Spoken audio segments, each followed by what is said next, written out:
No sé si me pueden colaborar colocando en la pantalla el título de lo que el mensaje de hoy. Ok. Dice en la pantalla: Hosana o crucifícale. ¿Verdad? Dos expresiones. Hosana, hemos cantado, que significa, la expresión Hosana significa salva ahora, ¿verdad? Eso significa Hosana.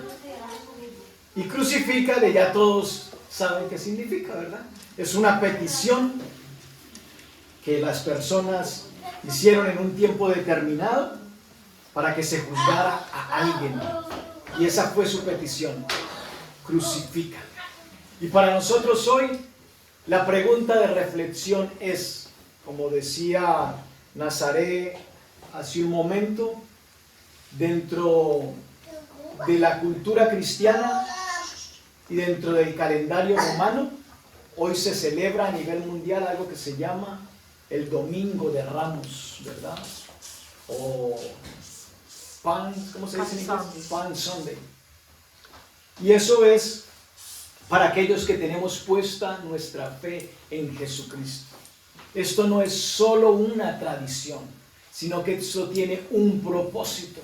Y quisiera que me acompañen con sus Biblias al Evangelio de Mateo, al capítulo 21.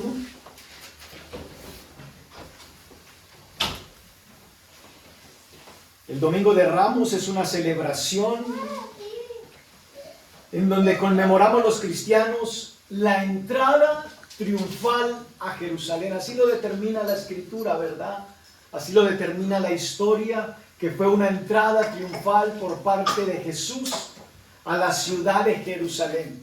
Pero cuando leemos el relato, nos damos cuenta que realmente como que triunfal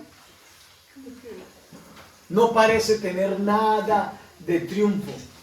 Y cuando buscaba en la Escritura, este evento es uno de los pocos eventos en el ministerio de Jesús en donde los 4 evangelios están involucrados y aportaron sus escritores lo que ellos pudieron ver y presenciar de ese evento. Pero nos vamos a enfocar en el Evangelio de Mateo, en el capítulo 21, verso del 1 al 17. Ese evento no fue solamente importante para los cristianos de la época, sino también para los cristianos a lo largo de la historia. Y dice el verso 1: Cuando se acercaron a Jerusalén y vinieron a Betfagé, al monte de los olivos, Jesús envió 2 discípulos, diciéndoles: Id a la aldea que está enfrente de vosotros, y luego hallaréis una asna atada y un pollino con ella. Desatadla y traédmelos, ¿verdad? ¿Cuál fue la petición? Envió a 2 de sus seguidores, a 2 de sus discípulos, y les dijo: entren a determinada aldea, y allí ¿qué van a hallar? Un asna atada y un pollino, o sea que era una burra con su hijo. ¿Y qué fue lo que pidió Jesús? Desatadla y traédmelos, ¿verdad? Siempre damos el enfoque de que fue solo el pollino, pero él pidió los 2. Hace tiempo, quiero hacer un paréntesis por algo que me acuerdo. No sé cuántos de aquí conocieron, tenía un programa radial, un hermano cristiano que se llamaba el hermano Pablo. Decía algo así como un mensaje a tu conciencia, ¿verdad? Y hace tiempos escuché de que para aquellos que compartimos la palabra somos como el burro, ¿verdad? Que llevó a Jesús. Y entonces un día apareció un burro y se presentó delante de los otros animales, y los otros animales le preguntaron: ¿cómo fue tu experiencia entrando a Jerusalén? Porque vimos de que la gente aplaudía y te tiraba los mantos y te colocaban ramos. Y el burro sacando pecho: no, eso fue increíble, fue relevante, ¿verdad? Esa entrada a Jerusalén. Nunca antes había tenido una experiencia como esa. Pero el burro no se daba cuenta que no era por él, sino por el que iba montado. Y muchas veces nosotros pensamos de que el éxito de la predicación o del mensaje está basado por nosotros. Y nos olvidamos de que no es nuestra capacidad, de que no es nuestra fuerza, sino que a Dios le place escoger al burro para que dé el mensaje.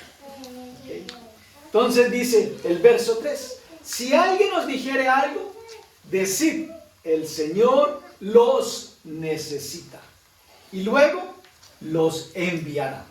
Si algo vemos en estos dos versículos, que es soberanía y conocimiento de las cosas, ¿verdad? Eso nos revela de que Jesús es Dios, de que Jesús sabe todas las cosas. No fue que Jesús mandó y le dijo al dueño del burro, yo voy a mandar cierto día a 2 de mis seguidores a que vengan a pedirte el burro. No, Jesús, por revelación del Padre, sabía de que había nacido un pollino y sabía en qué aldea estaba y sabía qué iba a ser la reacción de los propietarios de esa asna y de ese pollino, y les mandó a decir, el Señor los necesita y luego los enviarás. Vemos también allí el poder de Dios, la autoridad de Dios, ¿verdad? Él dijo, él les va a preguntar y dígale, el Señor los mandó. Dice el verso 4, todo esto aconteció para que se cumpliese lo dicho por el profeta cuando dijo, decid a la hija de Sión, he aquí, tu rey viene a ti, manso y sentado sobre un asna, sobre un pollino, hijo de animal de carga. Si algo podemos ver del propósito de que Jesús tuviera que montarse en un burro, no es porque estuviera cansado de caminar. Porque Jesús entraba a todas las aldeas, ¿cómo? Caminando. No es que él estuviese cansado y le dijo a los discípulos, tráiganme un burrito porque estoy fatigado, no puedo más. No, es porque él tenía que cumplir una profecía antes dicha por el profeta Zacarías. Verso 6. Y los discípulos fueron e hicieron como Jesús les mandó. Vemos el sometimiento de los discípulos. Y trajeron el asna y el pollino, y pusieron sobre ellos sus mantos, y él se sentó encima. En el relato no nos explican sobre quién se montó en la asna. Nos dicen quién se montó en el pollino, pero trajeron los dos. ¿Quién se montó en el asna? No sabemos, ¿verdad? El relato no lo dice. Y dice, y él se sentó encima, y la multitud, que era muy numerosa, tendía sus mantos en el camino, y otros cortaban ramas de los árboles y las tendían en el camino. Y la gente que iba delante y la que iba detrás aclamaba diciendo, Hosana al Hijo de David, bendito el que viene en el nombre del Señor, Hosana en las alturas. Verso 10. Cuando entró él en Jerusalén, toda la ciudad se conmovió diciendo, ¿quién es este? Jesús entró y lo seguía una multitud. No era la primera vez que a Jesús lo seguía una multitud.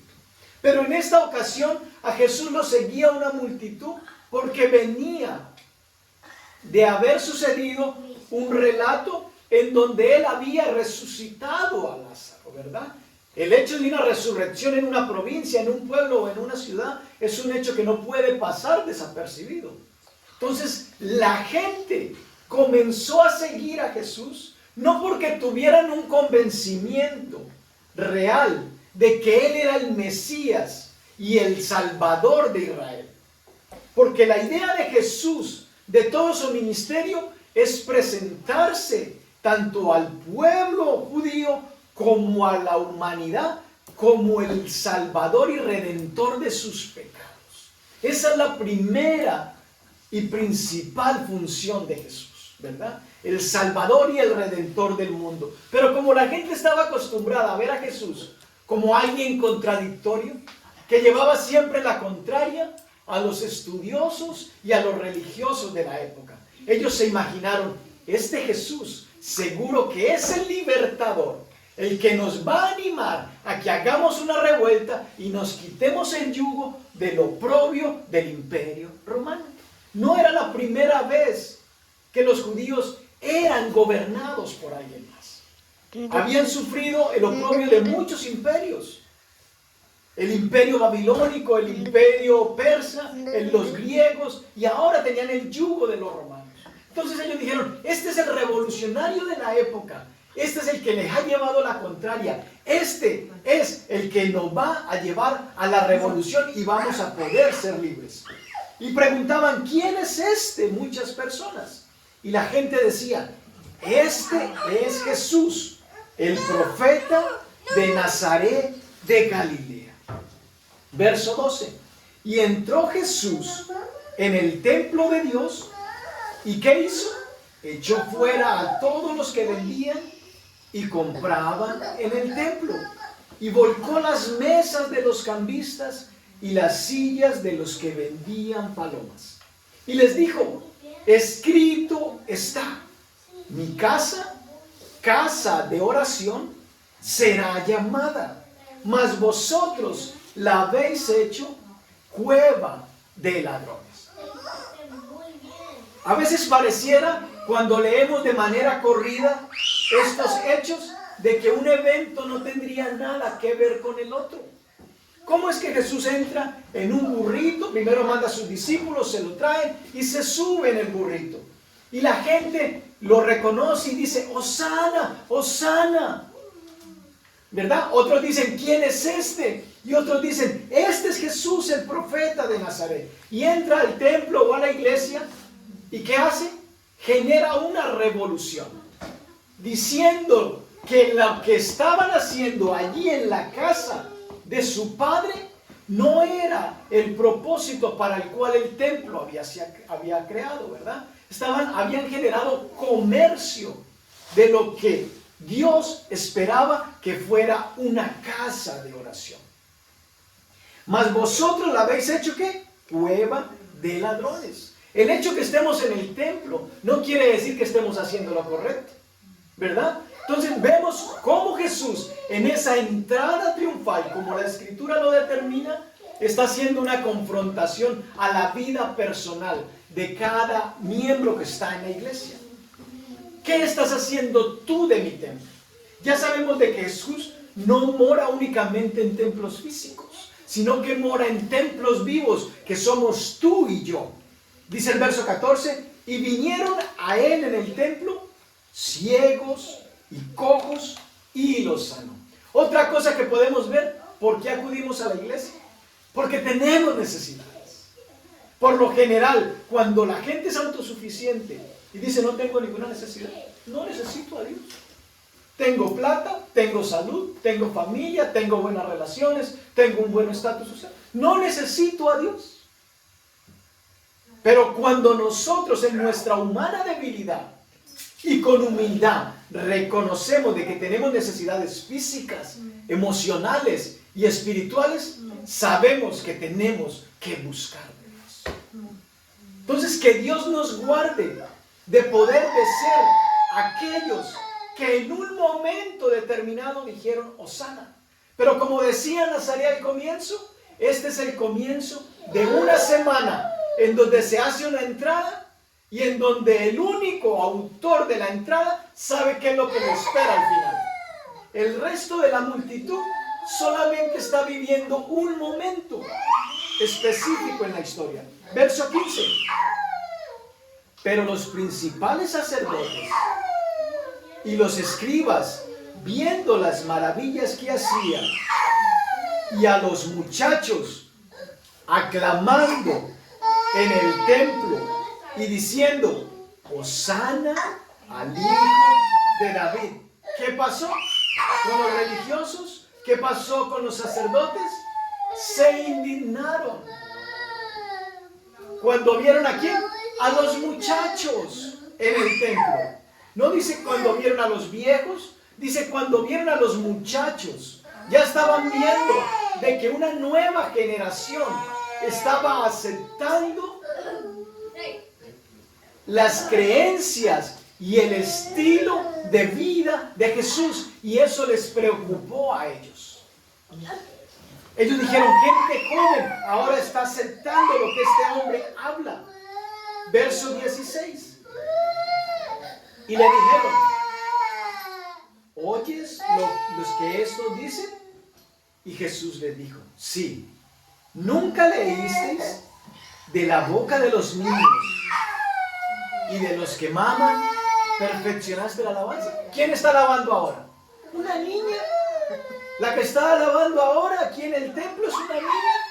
Los viejos están callados, colocando atención. Pero una niña está alabando. Para nosotros está llorando. Para Dios está alabando. ¿Verdad? Y dice, ¿nunca leísteis de la boca de los niños? Ya ella entendió y se calmó. De los niños y de los que maman, perfeccionaste la alabanza. Verso 17. Y dejándolos, salió fuera de la ciudad a Betania y posó allí.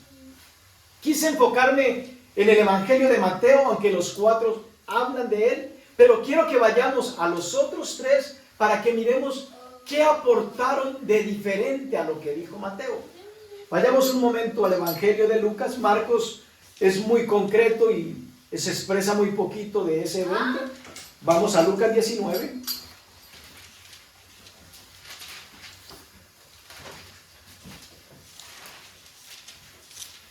Vamos a leerlo del 23 al 24 y después del 37. 16 o 19. 19.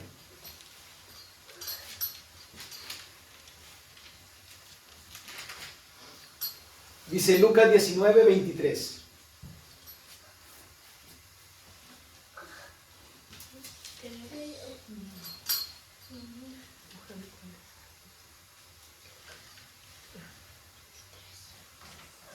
Perdón, no es 23, sino 28.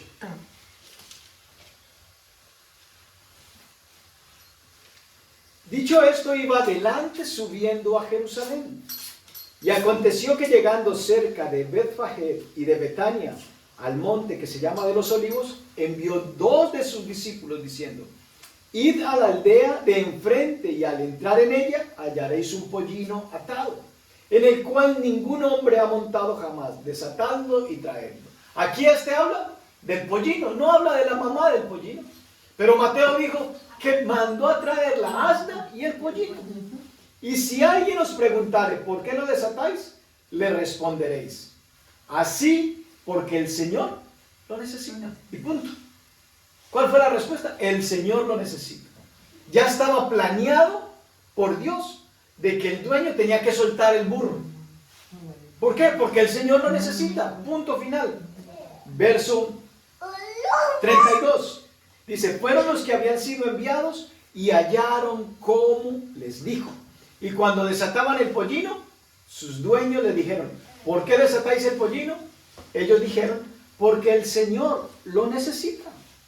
Y lo trajeron a Jesús, y habiendo echado sus mantos sobre el pollino, subieron a Jesús encima, y a su paso tendían sus mantos por el camino.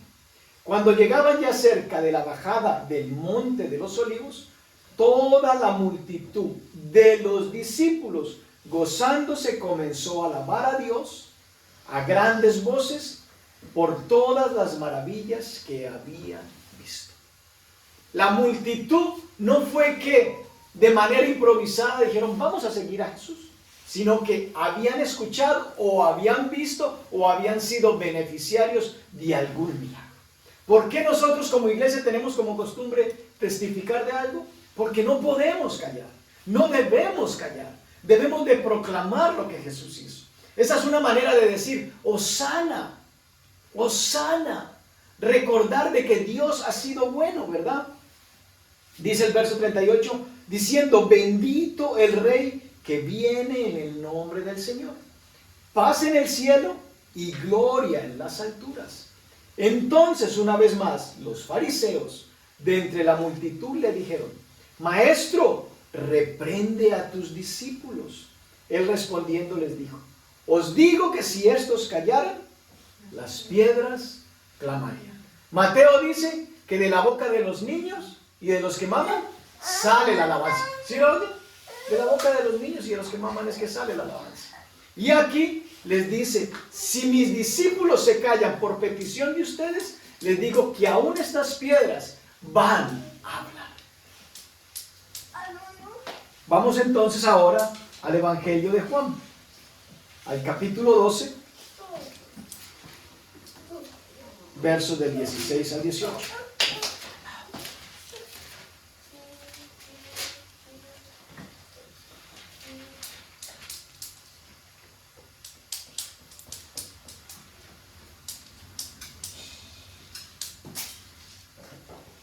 Dice, estas cosas no las entendieron sus discípulos al principio. Pero cuando Jesús fue glorificado, entonces se acordaron de que estas cosas estaban escritas acerca de él y de que se las habían hecho. Verso 17. Y daban testimonio la gente que estaba con él cuando llamó a Lázaro del sepulcro y le resucitó de los muertos.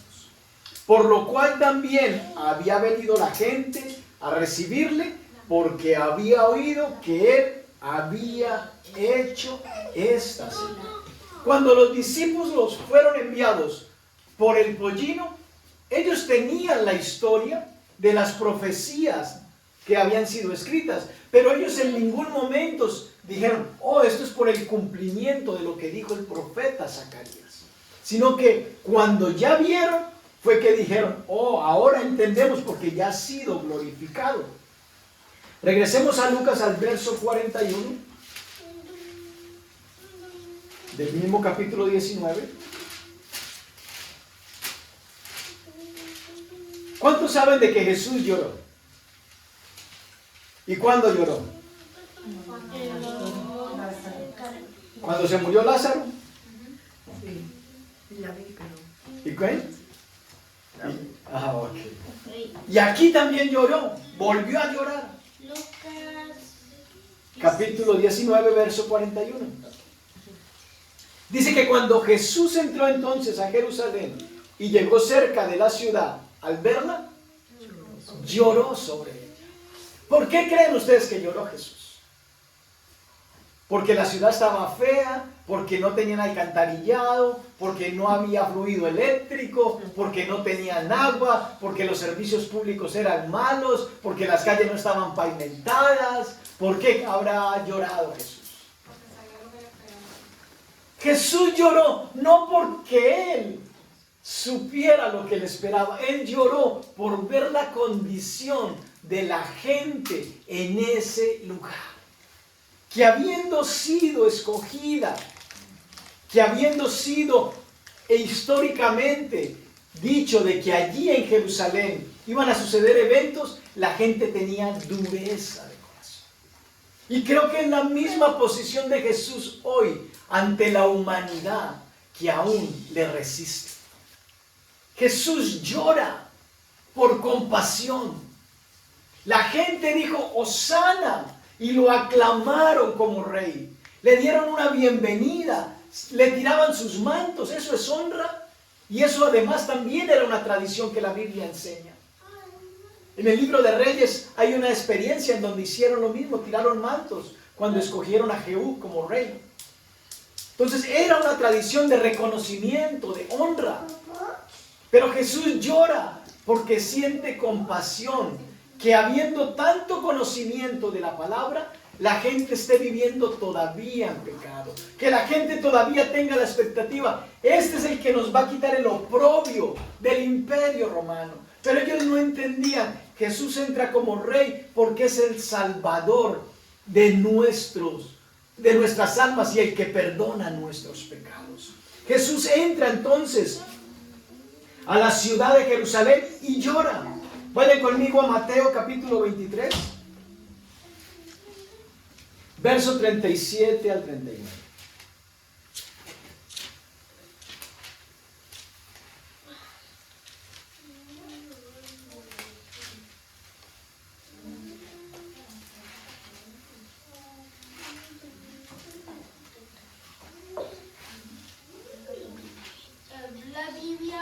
Dice, Jerusalén, Jerusalén, que matas a los profetas y apedreas a los que te son enviados.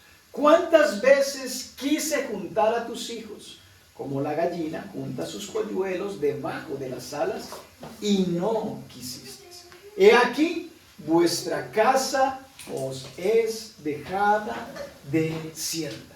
Porque os digo que desde ahora no me veréis hasta que diga, bendito el que viene en el nombre del Señor. Vayan conmigo a Marcos 11. Verso 17.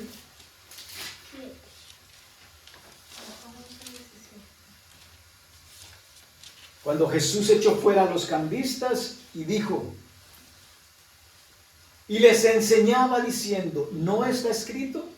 Mi casa será llamada casa de oración para todas las naciones, mas vosotros la habéis hecho cueva de ladrones. Había templo en Jerusalén, había gente creyente, había gente con conocimiento, pero el conocimiento no era aplicable a sus vidas. Tenían solamente mero conocimiento teológico. Y por eso él dijo, mi casa, ustedes la han convertido en cueva de ladrones. Y mi casa tiene que ser conocida como casa de oración. Un lugar en donde cada uno de ustedes venga y podamos tener una relación personal. Pero eso se había perdido. La gente vivía solamente de rituales. Hoy en día muchos siguen viviendo de tradiciones y de rituales y no tienen una relación. Probablemente estemos en la iglesia, probablemente estemos aquí hoy celebrando el día del Domingo de Ramos, porque la tradición y la historia lo enseña. Probablemente hoy hemos cantado Hosana, Hosana, Hosana. Pero así como esa multitud, al finalizar la semana, gran parte de esa multitud estaban gritando, crucifícale, crucifícale, crucifícale.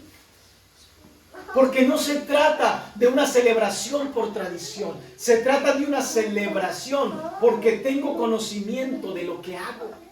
No se trata de que hagamos porque los demás hacen, se trata de que hagamos porque reconozco lo que hago, porque entiendo lo que hago. No digo de que Jesús es rey, porque yo para decirte que Jesús es rey no necesito ser cristiano. Hay muchos locos allá afuera que gritan de que Jesús es rey. Si me preguntan a mí, yo también diría, Jesús es rey. Pero yo digo de que Jesús es rey, pero además es mi rey. Estoy bajo su gobierno, estoy bajo su señorío, obedezco su instrucción, estoy bajo sus beneficios, su cobertura me alcanza. Lo que Él ha estipulado en su reino es para mí, porque soy su hijo. No como la mayoría que lo seguía, que no tenían entendimiento y muchos decían, ¿quién es este? ¿Verdad? Se necesita tener una relación estrecha con Él para que podamos decir, Jesús vive, Jesús reina. Porque esa entrada, ¿a qué conducía Jesús? A la muerte. O sea que de triunfal no tenía nada si no había una relación personal con Él. Y para nosotros es lo mismo. Probablemente Jesús aún no haya dado respuesta a tu petición. Probablemente tú sientas de que aquel en el que pusiste tu confianza se ha olvidado de ti. Como aquellos que vieron, no, este no era el líder que esperábamos. ¿Por qué? Porque lo arrestaron, lo crucificaron y lo mataron. Quizás estás viendo el testimonio de muchos otros que con una fe débil han seguido a Jesús y dicen, ya no le sirvo a Jesús. Porque Él no hizo, porque Él no respondió. Probablemente estás como aquellos que en ese proceso de la semana dijeron, el líder en el que pusimos nuestra confianza, lo mataron. Ya, eso era mentira. Dios no existe. Jesús nunca vino. Eso es un mito, eso es una leyenda. Y cambias tus palabras de Hosana y las conviertes en crucifícale por incredulidad. Ve a Lucas capítulo 23.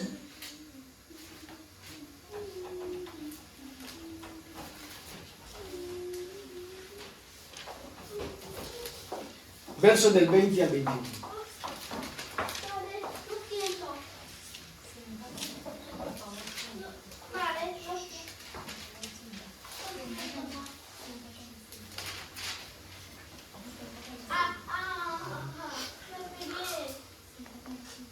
Dice el verso 21, del verso 20, perdón. Les habló otra vez Pilato queriendo soltar a Jesús. Aquí tenemos un gobernante del Imperio Romano que tiene la autoridad para soltar o para condenar a Jesús. Y aquel que tiene la autoridad en la tierra dada por Dios, dice, les habló otra vez Pilato queriendo soltar a Jesús. Pero ellos volvieron a dar voces diciendo, crucifícale, crucifícale. ¿Por qué? Porque no vieron nada de triunfal. Tiramos ramos, ensucié la chaqueta para que el burro pasara y no pasó nada. Jesús no me respondió. Jesús no era el libertador que yo esperaba. Lo crucificaron, lo arrestaron, lo mataron, se murió. Muchos quizás pueden estar viviendo hoy así. Tienes que entender de que el reinado de Jesús no es como el reino de los hombres terrenales. Jesús vino no montado en un caballo, en un corcel blanco o negro.